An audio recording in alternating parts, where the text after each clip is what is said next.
numbers down. You guys ended the year with probably what's the most high-profile case of the year. What is the latest in the double murder of the Tepes? Yep. So obviously, this is a national news case.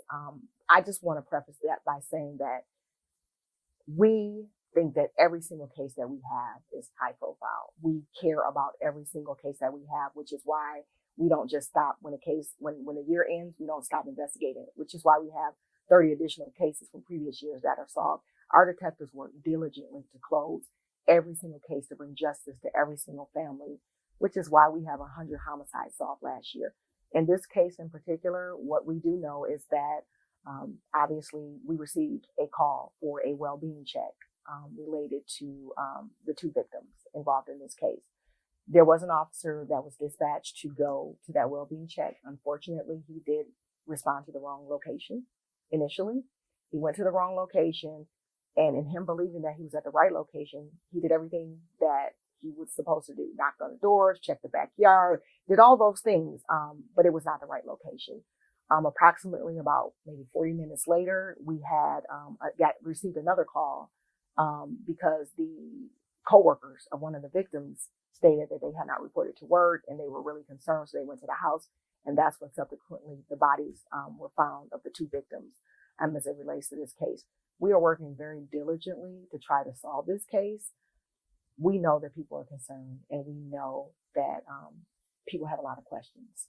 What we're asking for is patience as it relates to this investigation.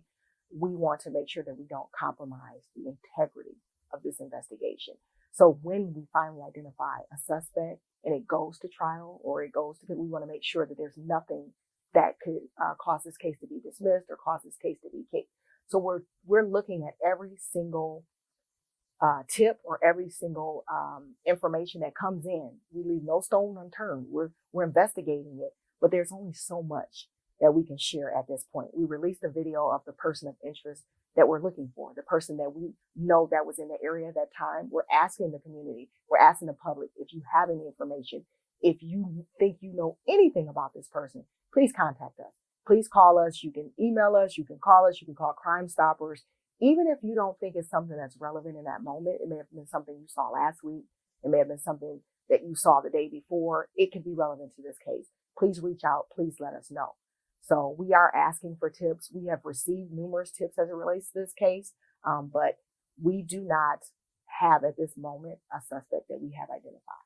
Do you believe that person who was in the video is the suspect, or just someone who was there at the time when the murders happened? Evidence is going to give us that information as we continue to dig, as we continue to gather as much as we can. Right now, we know that they were there. So right now, what we want is for people to be able to give us more information so that we can then collect that evidence and make a determination on whether that's the case. Now, there's a crime camera just across the street from the Tepe's residence. Did that crime camera catch anything that's been useful to the department?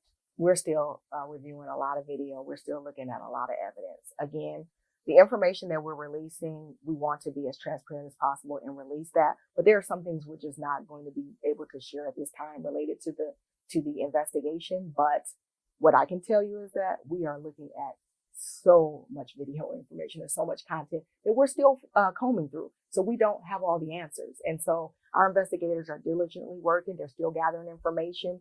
And as soon as we're able to, we're going to provide another update. Is there a threat to the community at this time, though? Community at large? I'll add that any homicide investigation is a delicate balance between community safety and investigative integrity.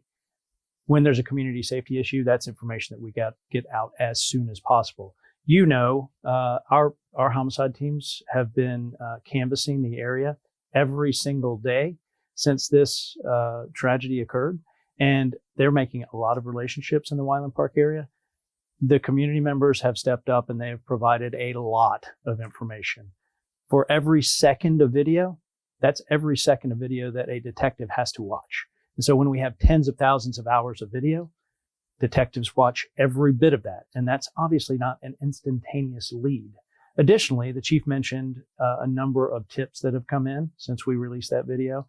And our detectives, we have a great triage system that the tips are sent to detectives. Detectives follow up on all of those tips. Some of them pan out to some additional information and follow up. Some of them are just not good tips. but we follow up on every one. Again, that speaks to the partnership with the community. That speaks to the work. So what I'm describing, the canvassing, the review of video, that happens on every single homicide that our detectives investigate. If there's anything good out of this, it's that people are paying attention to the professionalism of our detectives and the significant work that they do. Do you know how many tips that you guys have gotten? Several tips, a lot of tips, in a lot of different ways. So we've gotten them emailed, social media, telephone calls, texts, in person. We've gotten a lot of tips. In regard to the protest tonight, how do you plan to handle that as the protest at 6 p.m.? We're going to do it the same way that we handle every protest. We have our dialogue team that has been phenomenal in being able to facilitate and work with these groups.